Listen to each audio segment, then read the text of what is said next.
الأهلي ملك التلاتات. من مباراة الزمالك بدأنا بالأربعات، على الزمالك 4-1 وعلى المقاولون 4-1. يبقى الأهلي من ملك التلاتات لملك الأربعات. بالبدلاء استطاع النادي الأهلي الفوز على المقاولون العرب 4-0.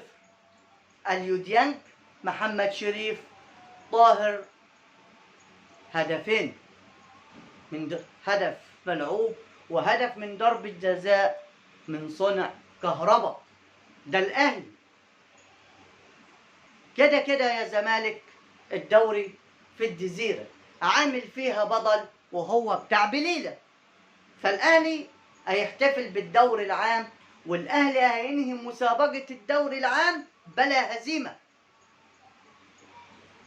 وكولر عنده الفكر ازاي يريح الأساسيين وازاي يجهز الفريق بالكامل اللي يكون جاهز. كريستو حسب إحصائيات الاتحاد الدولي أحسن لاعب ناشئ، والأهلي بالناشئين يفوز على المقاولون 4-0. مبروك لنادي الأهلي ومبروك لجمهور نادي الأهلي. السلام عليكم.